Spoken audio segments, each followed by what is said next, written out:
Hello students, so in this video we discussed about chapter number 9, contact with a distant lands from the standard 6. A subject is essay. So before we starting our chapters, let's we discuss some new words of this chapter. The first, that is a Sangam literature.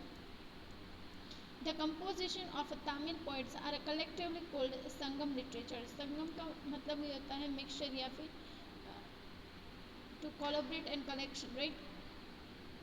तो यहाँ पर Tamil poets और जो भी 500 BC से 300 BC के बीच में जो भी वर्क हुआ तमिल लैंग्वेज में, उस सभी को कलेक्टिवली एक कंपोजिशन बनाएगी और उस कंपोजिशन का नाम रखा गया है संगम लिटरेचर, यानी एक लिटरेचर बनाया गया जिसका नाम रखा गया संगम लिटरेचर। और ये जिस एज में बनाया गया उस एज को संगम एज कहते हैं।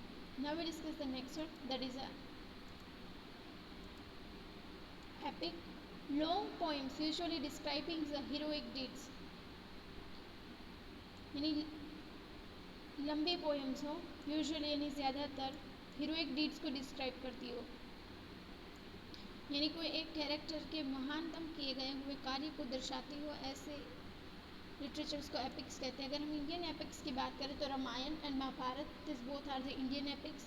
The Ramayana is based on the god Ram and Mahabharata is based on the lord Krishna and warrior Arjun. But Mahabharata के अंदर और बहुत सारी चीज़ें हैं, बट अर्जुन जो है वो फोकस में रहता है, तो इन दोनों में हीरोइक डीड्स को दर्शाया गया है। Next word is a metronymic, a person's name based derived from that of the mother और maternal ancestor, यानी अपने माता के पूर्वजों की तरफ से जो उनको मिलता है उस तरीके से, कि यानी कि यूजुअली हम हमारी बात करें तो यहाँ पर हमारे नाम के साथ फादर का नाम लगता है, बट मेट्रोनॉमिक जिस डायनेस्टी में हमें देखने को मिलता है वहाँ पर अपने नाम यानी कि सन के नाम के आगे माता का नाम लगाया जाता है। जैसे कि गौतमी पुत्र सतकर्णी, तो सतकर्णी जो है वो नाम है और गौतमी जो है वो सतकर्णी की मदर है। तो पुत्र का मतलब होता है सन, यानी गौतमी के पुत्र जिनका नाम सतकर्णी है, तो ये सिस्टम देखने को मिलेगी। Then next is silk route, the land trades routes used by traders to carry the Chinese products specially the silks to western Asia, यानी वेस्टर्न एशिया तक चाइनीज़ प्रोडक्ट्स को व्यापारी जो अपने साथ ले जाते थे, और स्पेशली भी उसमें सिल्क जो था उसे सिल्क रूट कहते हैं, और वो एक लैंड रूट था। और इसे सिल्क रूट इसीलिए कहते हैं कि वेस्टर्न एशिया में और रोमन्स में सिल्क बहुत डिमांड था, और सेंट्रल एशिया को काटता हुआ ये रास्ता जो है वो वेस्टर्न एशिया तक पहुंचता है, इसीलिए इसे सिल्क रूट कहते हैं। Hinyan, the old Buddhist faith where the Buddha was regarded as a great soul and the teacher and was not worshipped as a god, यानी बुद्धिज़्म के दो पंथ यहाँ पर हम स्टडी करेंगे, यानी दो ग्रुप्स देखने को मिलते हैं, एक है महायान और एक है हीनयान। तो हीनयान वो बुद्धिस्ट फॉलोअर्स हैं जो ये मानते हैं कि बुद्धा जो है यानी भगवान बुद्ध जो है वो एक महान आत्मा है, ना कि गॉड, यानी उनको एक आइडल की तरह पूजना नहीं है, but follow him like a teacher, not like a god। तो ये हीनयान के बिलीव्स हैं। Next, pilgrims, a persons who travels to holy places. Pilgrims उसे कहा जाता है कि जो पवित्र स्थलों को ट्रैवल करते हो या फिर विजिट करते हो। So now we starting our chapter. Chapter 9, contact with distant land. Distance का मतलब होता है दूर और लैंड्स का मतलब ज़मीन, यानी हमारी इंडिया के कुछ स्टेट जो है उनके दूसरी कंट्रीज़ और दूसरे स्टेट के साथ किस तरह के रिलेशंस थे in terms of a relation, चाहे वो इकोनॉमिक्स हो, पॉलिटिकल्स हो या फिर ट्रेड रिलेशन हो, तो वो किस तरह से थे, that's we are learn in this chapter. So let's we start our chapter with learning the some topics that we are discussing in this chapter. First topic that we are discuss, that is a Sangam age. Sangam age क्यों कहा जाता है कि एक ऐसा time आया था जब तमिलकम में बहुत सारे लोगों को मीन्स पोएट, कंपोजर्स, राइटर्स, उन सबको इकट्ठा किया गया, यानी एक असेंबली का अरेंजमेंट्स किया गया और सभी के पास से जो भी लिटरेचर्स और जो भी हिस्ट्री से रिलेटेड मटेरियल अवेलेबल था वो सारा लिया गया और उन सबको कंबाइन करके एक लिटरेचर बनाया गया जिसका नाम संगम रखा गया। और संगम लिटरेचर जिस टाइम पर बना उसे संगम एज कहा जाता है। तो that's we are discuss. Then we discussed about the Tamilakam, Chola, Chera, Pandyas. यानी तमिलकम स्टेट में जो मोस्ट 3 पावरफुल डायनेस्टी हमें देखने को मिली तो वो थे चोला, चेरा और Pandya. That's we are learn in this chapter. Then Satavahanas, this is another dynasty that we are discuss. Invasions from the north west, यानी साउथ साइड पर इन्वेशंस का मतलब होता है आगमन, यानी साउथ साइड पर हमें नॉर्थ और वेस्ट के जो किंग्स और किंगडम्स देखने को मिलते हैं उनका आगमन और उनकी ओर से चढ़ाइयाँ और बहुत सारे वॉर्स और ये सारी चीज़ें हमें देखने को मिलेगी। Then trade route over a sea and a land, यानी कुछ इम्पॉर्टेंट ट्रेड रूट यानी बिजनेस के कुछ रूट से जिससे व्यापार किया जाता था, ऐसे कुछ इम्पॉर्टेंट सी और लैंड रूट हैं, that's we are discuss. Then silk route, one of the most important trade route that is a silk route, जो हम डिटेल में डिस्कस करेंगे। स्प्रेड ऑफ बुद्धिज़्म, यानी बुद्धिज़्म का प्रचार पढ़ेंगे। We already learn about the Buddhism in Jainism chapter number 6, but अब हम थोड़ा और डिटेल में सिर्फ बुद्धिज़्म के बारे में कि how the Buddhism spread in India, that's we are discuss. Now we discuss history maker.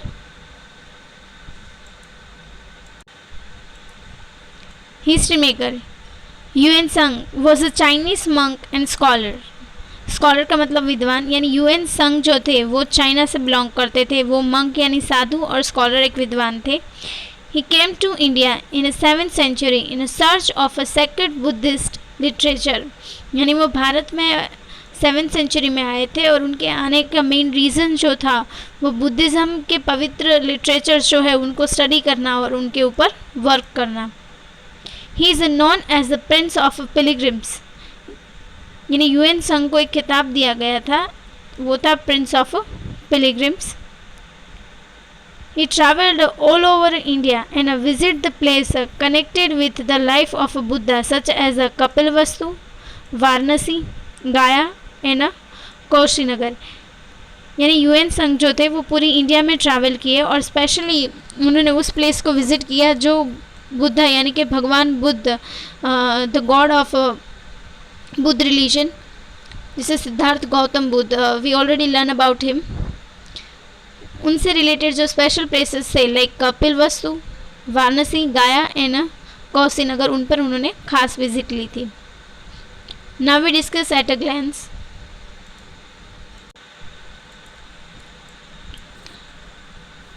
Sangam as.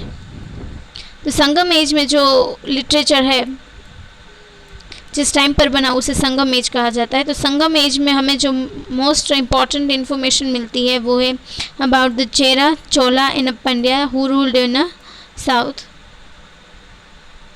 और इससे रिलेटेड अगर हम बात करें, a rich collection of a literature that speak about the social, political, economic and religious life of the people of south India, यानी south India के लोगों की सोशल, पॉलिटिकल, इकोनॉमिक और रिलीजियस यानी धार्मिक बिलीव्स जो थे उसके बारे में जो भी नॉलेज हमें अभी है वो सब कुछ हमें संगम लिटरेचर से मिलता है। Then second topic that is maintain the trade relations with the Roman empire. So in this chapter we also learn about कि रोमन एम्पायर्स के साथ हमारी इंडिया की जो ये चेरा, चोला और पांड्यास डायनेस्टी थी उनके रिलेशंस, ट्रेड रिलेशंस यानी व्यापार से रिलेटेड रिलेशंस जो थे वो किस तरह से थे। Next topic invasions from the north west, और नॉर्थ वेस्ट से आने वाले लोगों का आगमन, तो उसका इफ़ेक्ट क्या हुआ। The rule of Indo Greek ruler Milan, यानी मिलान जो है उनका एक तो आगमन हमें देखने को मिला। फिर कौन कौन आए, द रूल ऑफ सकस रुद्रदमन फर्स्ट, रुद्रदमन फर्स्ट यानी उसके बाद रुद्रदमन सेकंड भी हो गए, इसलिए यहाँ पर फर्स्ट रखा गया है। ऐसे हमें बहुत सी डायनेस्टीज देखने को मिलेंगे जिसमें फर्स्ट और सेकंड इस तरह से सेम नाम के ही किंग्स और रूलर्स रहते हैं, दैट्स वाई यहाँ पर फर्स्ट लिखा है। Then next is ruler of the Kushans and development of a Mahayana Buddhism. Mahayana Buddhism में हमें दो ब्रांचेस देखने को मिलते हैं, एक है निन्यान और एक है महायान। तो वो क्या है, that's we are discuss in this chapter. So now we are starting our first topic, that is introduction. The Sangam age. The word Sangam means meeting points or a confluence. यानी संगम का मतलब होता है मीटिंग पॉइंट्स और confluence, यानी कि जहाँ पर इकट्ठा होते हो या फिर जहाँ पर लोगों का मिलान होता हो, दैट इज़ कॉल्ड संगम। मिलना भी कह सकते हैं इसे। Historically, however, the Sangam refers to the three assemblies of a poet from a Tamilkam present there Tamil Nadu and Kerala। यानी यहाँ पर 3 बार असेंबली का आयोजन किया गया जिसके अंदर बहुत सारे पोएट को और कंपोजर्स को बुलवाया गया, जिसे उस टाइम पर तामिलकम और मॉडर्न हम बात करें तो उसे तमिलनाडु और केरला कहा जाता है। Historians are one of the opinion that this poet meant in a Madurai to bring out their work in a Tamil between approximately 500 BC and 300 BC। That means ये जो संगम है उसके अंदर क्या क्या इंक्लूड्स किए गए, तो कि ये मीटिंग पॉइंट्स जो है वहाँ पर पोइट्स को बुलवाया गया और उनकी जो भी कंपोजर्स यानी उन्होंने जो पोएम्स लिखी थी उन सब को मिलाकर अप्रॉक्सीमेटली 500 और 300 BC के अंदर एक खास तरह का लिटरेचर जो है वो तैयार किया गया। The composition of this ancient Tamil poets are collectively called the Sangam literature and the period in which they were complete is called a Sangam age. That means कि जिस एज में ये संगम लिटरेचर को कंपोज यानी कि बनाया गया उसे संगम एज कहते हैं। और इस संगम लिटरेचर के अंदर हमने जैसे यहाँ पर डिस्कस किया कि तमिल पोइट्स और उनको बुलवाया गया था, तो ये तमिल पोइट्स की जो कंपोजिशंस थी उन सब को मिलाकर यानी कलेक्टिवली एक लिटरेचर बनाया गया जिसका नाम रखा गया संगम literature.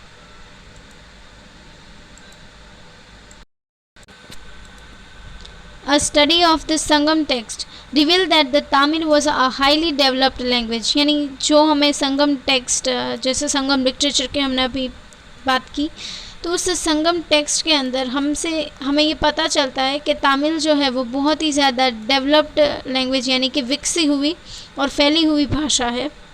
A significant sections of a Sangam literatures are the poem on a love यानी अहम और a war यानी पूरम that are divided into anthropologies such as a Pattu Pattu and a Etu Tegoi। That means कि संगम literature को जो है उसके अंदर मेनली 2 टॉपिक्स को कवर किया गया है। वो है फर्स्ट टॉपिक जो है पोएम्स का वो है लव जिसे कहा जाता है अहम, और दूसरा जो है वो है वॉर जिसे कहा जाता है पुरम। और इसको एंथोलॉजिस का मतलब होता है संकलन करना, यानी इन दोनों को मिलाकर बाकी सारे लिटरेचर्स जो है वो बनाए गए और इसके अकॉर्डिंग ही बाकी सारे लिटरेचर्स को डिवाइड भी किया गया है। तो वैसे ही एक लिटरेचर्स हमें देखने को मिलता है, उसका नाम है, एक है पट्टू पातू। मैं रिपीट कर रही हूँ, पट्टू पातू, क्योंकि समटाइम इट्स हैपन के प्रोनाउंसिएशन में प्रॉब्लम्स होती है। तो इसका मीनिंग है पट्टू पातू, ये एक लिटरेचर का नाम है। पर एक और हमें लिटरेचर यहाँ पर देखने को मिलता है, वो है एतु तो गोई। मैं रिपीट कर रही हूँ, एतु तो गोई। तो ये 2 तरह के लिटरेचर्स जो है वो संगम लिटरेचर का पार्ट है। In addition, there are 18 minor works that contains the moral stories called the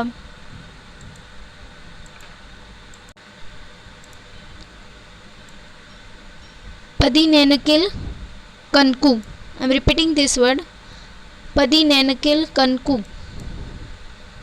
यानी कि संगम लिटरेचर्स में हमें और 18 माइनर्स वर्क्स यानी उससे रिलेटेड 18 माइनर्स वर्क और इस मोरल स्टोरी को भी ऐड किया गया है। The Tolkappiyam, a work on a Tamil grammar, and the Kural written by a Thiruvalluvar are regarded as a part of a Sangam literature.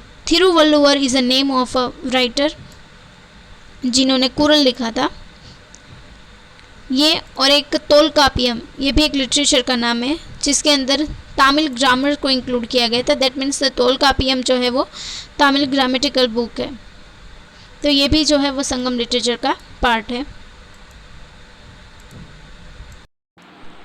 Sometimes later, two long poems, the Silpapadikaram and Manimekalai, were composed in a time.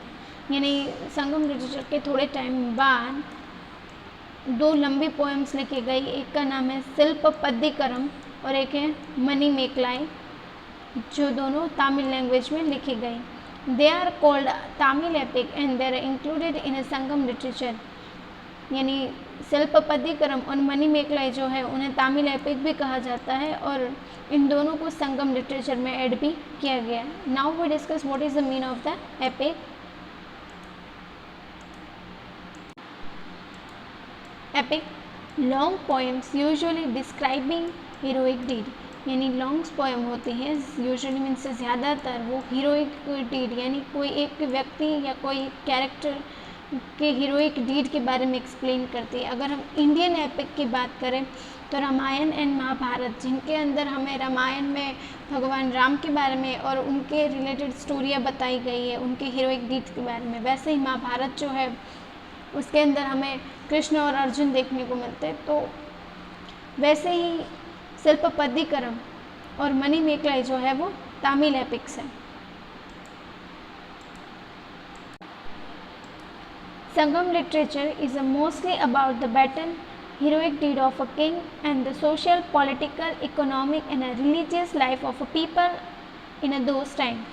यानी संगम literature के अंदर ज़्यादातर हमें जो है वो उस time पे बैटल्स यानी वॉर लड़ी गई उनके बारे में, किंग्स की हीरोइक डीड्स की और किंग की जो फेमस स्टोरियाँ है वो, फिर किंग्स के ने जो सोशल, पॉलिटिकल और इकोनॉमिक कंडीशंस हमें उस टाइम पर तमिलकम में देखने को मिलती थी वो, और फिर लोगों की रिलीजियस बिलीफ जो थे यानी कॉमन पीपल के और किंग्स, वो सब कुछ भी हमें संगम लिटरेचर में देखने को मिलता है. इन शॉर्ट के अगर हम साउथ इंडिया के बारे में जानना चाहते हैं तो Sangam literature is a most important literature.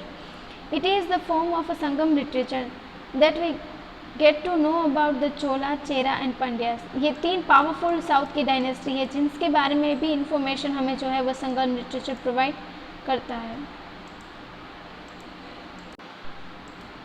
The Tamilakam. During Sangam age, when the North India was ruled by Mauryans and Kushans, the South India was ruled by several dynasties. यानी संगम एज के time पर, यानी जिस टाइम पर संगम literature का compose हुआ उसी के टाइम पर इंडिया के नॉर्थ पार्ट जो थे वहाँ पर Mauryans, in last chapter of the history we discussed about the Mauryans, तो वहाँ पर मौर्यंस और कुशन्स जो थे वो रूल्स कर रहे थे और south India was ruled by several dynasty. उसी टाइम पर साउथ इंडिया पर जो थी वो अलग अलग तरह की डायनेस्टीज जो थी वो रूल कर रही थी. तो वो कौन सी डायनेस्टी थी और कौन से किंग थे तो उनके बारे में हम डिस्कस करेंगे. This were the Chera, Cholas and Pandyas. यानी ये तीन पावरफुल डायनेस्टी थी, Cheras, Cholas and Pandyas. The three ruling chief of this dynasties were together referred to as a Muvendar or three crowned kings. In Sangam literature, यानी संगम लिटरेचर में चेरा, चोला और पांड्या से chief यानी most important dynasty, क्योंकि ये तीन डायनेस्टी जो थी उन्हीं का रूल साउथ पर चल रहा था इसलिए, और इन तीनों को कंबाइंडली मूवेदर या फिर थ्री क्राउनेड किंग्स भी कहा जाता था. मूवेंदर जो है वो तमिल वर्ड है जिसका इंग्लिश में ये मीनिंग होगा. Sangam literature tell us that the three chiefdoms were continuously at the war with another. Sangam literatures के अंदर हमें एक और चीज़ पता चलती है कि चेरा, चोला और पांड्यास जो थे वो चीफडम यानी कि किंग और उनकी डायनेस्टीज़ की बात हो रही है. तो ये तीन इम्पॉर्टेंट थे. स्टिल ये तीन जो थे वो अंदरों अंदर यानी एक दूसरे के साथ भी कंटिन्यूसली लड़ते रहे.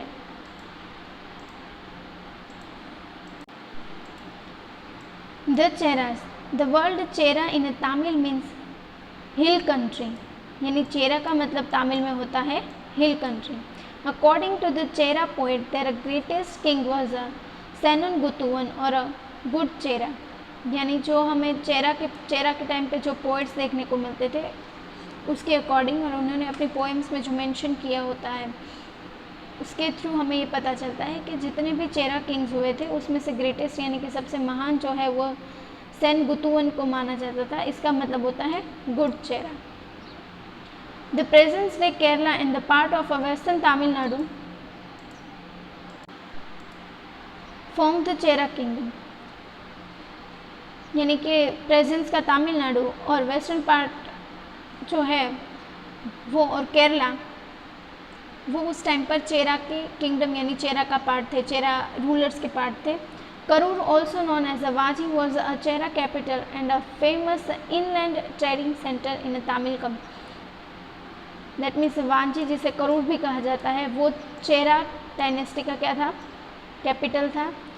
ऑल्सो वो एक और चीज़ के लिए फेमस था, वो फेमस था अपने ट्रेडिंग सेंटर यानी कि व्यापारिक हब की वजह से भी वो फेमस था। The emblem of the Chera was बो, यानी चेरा डायनेस्टी का जो एम्बलम यानी जो फ्लैग के ऊपर वो यूज़ करते हैं emblem, let me show you the picture of this. तो यहाँ देखिए तो आपको बो का पिक्चर देख रहा है, तो ये उनका सिंबल था या फिर एम्बल भी आप कह सकते हो। The Cheras had a good relations with the Romans and the Greeks, यानी चेरा रूलर्स जो थे उनके रोमन्स और ग्रीक्स के साथ अच्छे रिलेशन थे in terms of the economy. In fact the Romans imported a large quantities of a paper from the Cheras, यानी चेरास जो थे वो रोमन एम्पायर को पेपर्स इम्पोर्ट करते थे। They also imported the ivory, prices stones and silk, यानी चेरास जो थे, आइवोरी का मतलब होता है हाथी दांत से बनी हुई चीज़ें, कीमती पत्थर और सिल्क जो है वो भी इम्पोर्ट किया जाता था। The Greeks imported rice, sugar और सिनेमन, और हम ग्रीक को जो है वो राइस, शुगर और सिनेमन जो है वो इम्पोर्ट करते थे। Now we discuss about the next dynasty, that is the Cholas. The present day regions of Tiruchirappalli, I am repeating this, Tiruchirappalli and the Thanjavur in Tamil Nadu formed the Chola kingdom, यानी अभी का जो चोला kingdom का अगर हम discuss करें तो तिरुचिरापल्ली और थंजवुर जो है वो चोला किंगडम्स के पार्ट थे। The Cholas established their main capital at Uraiyur near the Tiruchirappalli and which was a famous for cotton textile and a secondary capital at the Kaveripattinam which was a major trading port, यानी चोला dynasty के दो Capitals थे, एक तो उरेयूर और दूसरा था कावेरीपत्तिनम। तो उरेयूर जो था वो चिरुपल्ली के पास हमें देखने को मिलता था और दूसरा जो था वो कावेरीपत्तिनम था। तो उरेयूर जो था वो कॉटन टेक्सटाइल्स के लिए फेमस था, while the Kaveripattinam is a famous trading port, यानी कि वो व्यापारिक बंदर था। The emblem of the Chola king was a tiger, अगर हम चेरा की बात करें तो उनका एम्बलम बो था, अगर हम चोला किंगडम की बात करें तो उनका टाइगर था। ये आपको पिक्चर में दिखाई देगा। The most powerful Chola king was a Karikal, या फिर से करिकाला भी कह सकते हो। He build the Kallanai dam near the Tiruchi across the Kaveri river, यानी तिरुचर के पास कावेरी रिवर पर करिकाल जो थे उन्होंने एक कल्लाई नाम का जो था वो डैम बनवाया था। It is considered to be one of the oldest water regulatory structure in the world which is still in use, यानी पुराने डैमों में से, जितने भी बहुत सारे पुराने डैमों में उसमें से ओल्डेस्ट वन जो है वो कल्लाई डैम है, जो अभी भी वाटर रेगुलेटरी का वर्क करता है, जो पूरी दुनिया के लिए एक अच्छा एग्जाम्पल है। The Pandyas, now we discuss about them. The Pandyas kingdoms comprised the present day territories of Madurai, Tirunelveli and Ramnathpuram in Tamil Nadu, यानी तिरुनेलवेली, मदुराई और रामनाथपुरम अभी जो रिसेंटली तमिलनाडु के पार्ट हैं वो उस टाइम पर पंड्या की किंगडम थे। यानी पांड्या डायनेस्टी का पार्ट थे। मदुराई वॉज देयर कैपिटल, यानी पांड्यास जो थे उनका कैपिटल मदुराई था। अगर हम चोला की बात करें तो कावेरी पत्तीनम और उरेयूर, चेरा की बात करें तो वांजी, वैसे ही पांड्या का मदुराई कैपिटल था। The emblem of the Pandya Kings was a fish, यानी कि पांड्या डायनेस्टी के जो किंग्स थे उनका एम्बलम फिश था। अगर हम चोला की बात करें तो उनका टाइगर था और चेरा की बात करें तो वो, वैसे ही इन लोगों का एम्बलम जो था वो फिश था। The Pandya kingdom was a prosperous one, यानी पांड्या का किंगडम जो था प्रॉस्परस यानी उसे समृद्ध माना जाता था। According to the Roman and Greek text the Pandyas had a flourishing trade relations with the Romans and the Greeks. Flourish का मतलब होता है फैलता हुआ या फिर विख्यात होता हुआ। तो पांड्यास के ग्रीक और रोमन्स के साथ भी ट्रेड्स यानी व्यापारिक रिलेशंस जो थे वो बहुत अच्छे थे, और ये चीज़ जो है वो हमें रोमन और ग्रीक टेक्स्ट के थ्रू पता चलता है।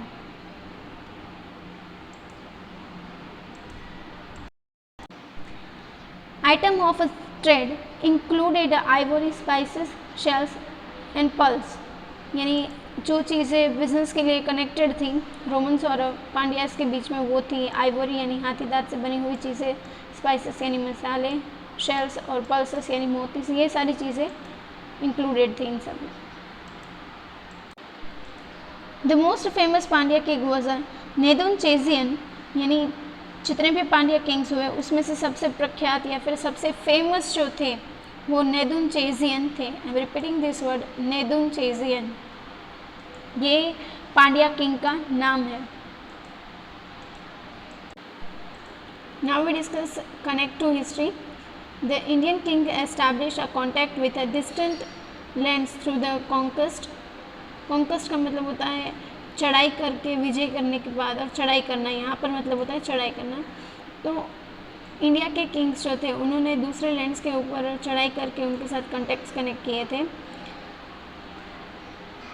Nedum Cheralathan, the Chera king captured a Roman fleet and Karikal, the most powerful Chola king, attacked Sri Lanka and occupied a part of it.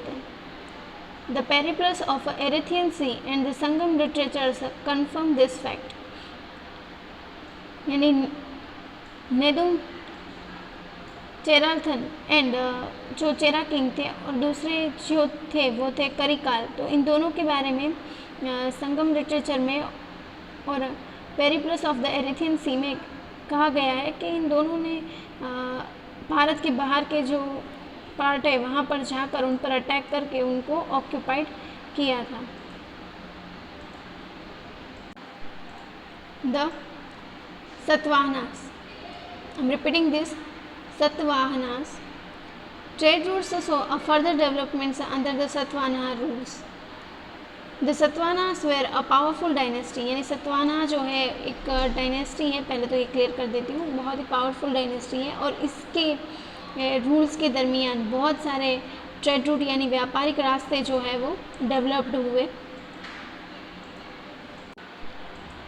They ruled over a part of a present day Maharashtra, Karnataka and Andhra Pradesh, यानी सतवाहनास जो थे उनका ruling part अगर हम discuss करें तो presence का Maharashtra, Karnataka and Andhra प्रदेश जो था वो उनका पार्ट था।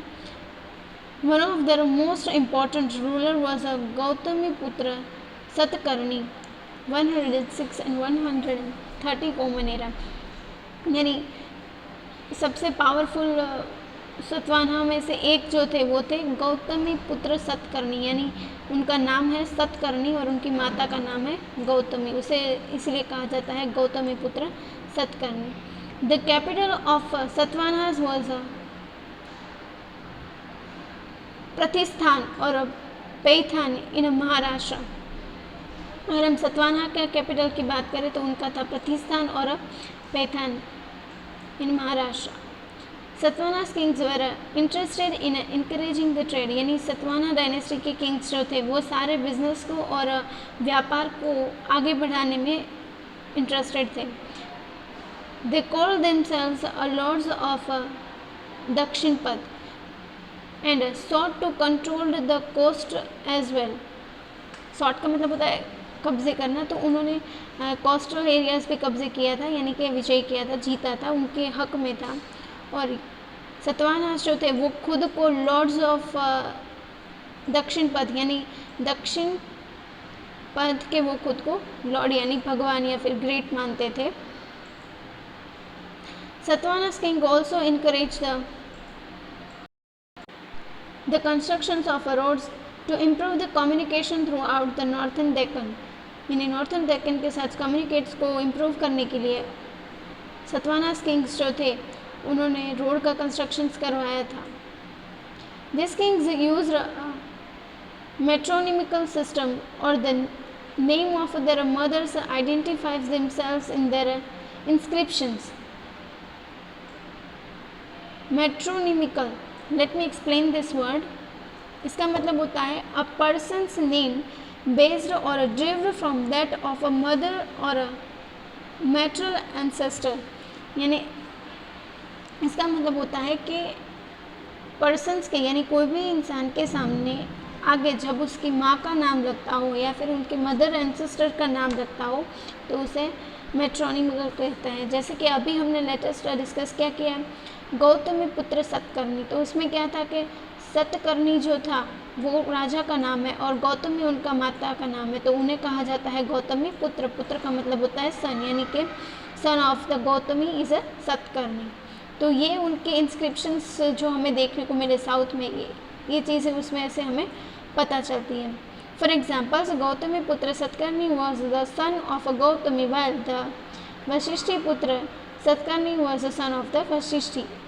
गौतमी पुत्र का तो हमने डिस्कस किया, वैसे यहाँ पर वशिष्ठी जो है वो मदर का नाम है और सतकर्णी है वो पुत्र का, और पुत्र का मतलब होता है son. That means Satakarni who was the son of a Vashishthi. तो इस तरह का बाकी सारी जगह पर फादर्स का नाम आगे लगता है, पर यहाँ पर जो है वो मदर का नाम लगाया जाता है। Now we discuss invasions from the north west, यानी नॉर्थ और वेस्ट से जो अलग अलग राजाओं का आगमन हुआ उनके बारे में। अभी तक हमने सिर्फ साउथ के ऑन रूलर्स यानी जो साउथ के ही राजा थे उनके बारे में डिस्कस किया, बट अब हम जो बाहर से लोग आए उनके बारे में डिस्कस करने वाले हैं। After the decline of the Mauryans foreigners from the central Asia invaded the northern and the northern western part of India. Let's read about them.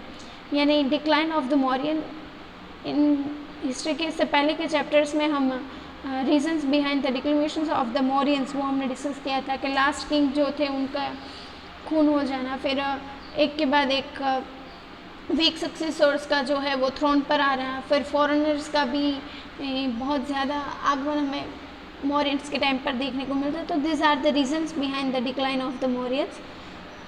तो जैसे ही मौर्यन एम्पायर्स डिक्लाइन हुआ फॉरेनर्स जो है वो नॉर्थ और north and western part of India में आना शुरू हो गए। तो वो कौन कौन से फॉरेनर्स थे, उन्होंने कितना पार्ट हमारा कैप्चर किया, now we discuss about that. तो फर्स्ट जो थे वो थे इंडो ग्रीक्स। इंडो ग्रीक्स और Bactrian Greeks as they ruled Bactrian modern north Afghanistan, यानी मॉडर्न नॉर्थ अफगानिस्तान जो है उसे उस टाइम पर बख्तरियन कहा जाता था। तो वहाँ पर इंडो ग्रीक्स जो थे वो ग्रीक्स वो रूल कर रहे थे।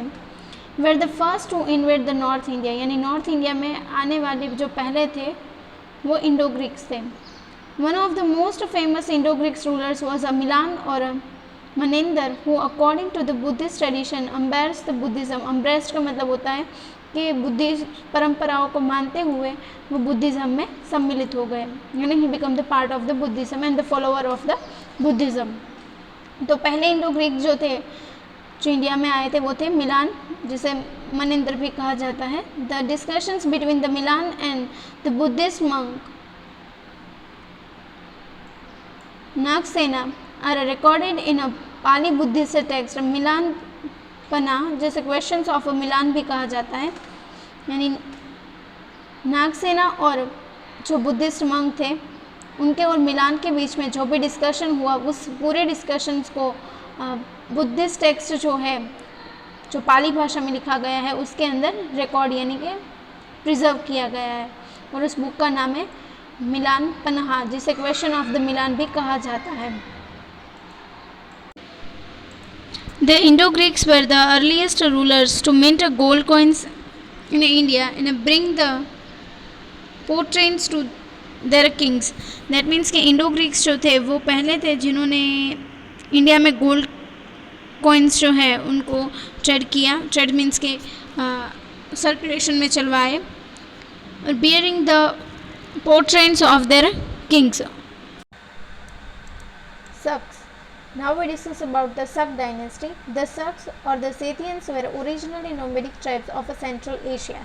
That means the Saks dynasty जिसे सेथियंस भी कहा जाता है वो मेनली जो है वो सेंट्रल एशिया के यानी नोमेडिक ट्राइब्स का मतलब होता है कि those who don't live a settle life and moving from one to another place, तो उसे नोमेडिक कहते हैं.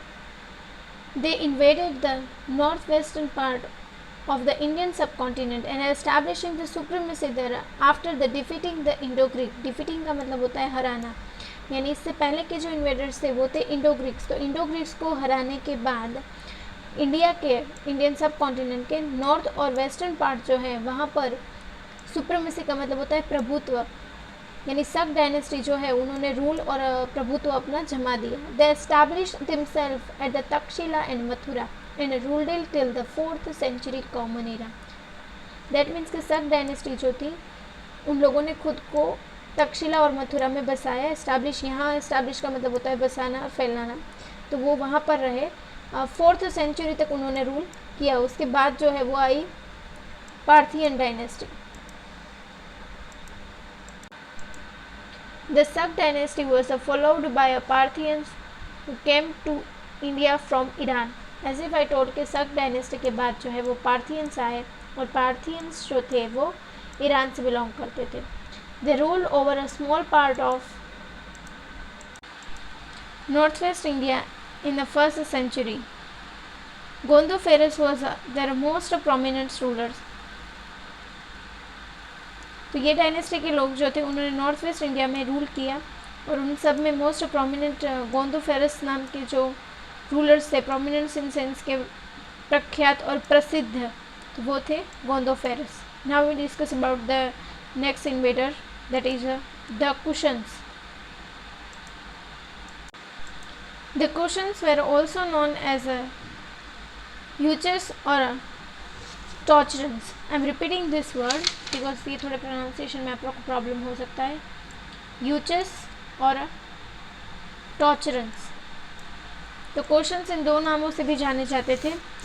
देयर एम्पायर एक्सटेंड फ्रॉम कौसरन in central Asia to Varanasi in Uttar Pradesh. यानी कौसरन जो सेंट्रल एशिया में है वहाँ से लेके Varanasi which is found in Uttar Pradesh, तो यहाँ तक कुशन्स का जो है वो एम्पायर फैला हुआ था.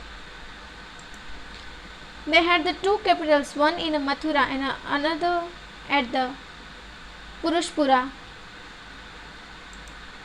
यहाँ हमें कुशन्स के 2 कैपिटल्स देखने को मिलते हैं. एक जो है वो मथुरा में और दूसरा जो है वो पुरुषपुरा, जिसे मॉडर्न पेशावर इन पाकिस्तान, यानी this one is a part of the Pakistan जिसे मॉडर्न नाम पेशावर कहा जाता है. Kanishka is the most well known Kushan rulers.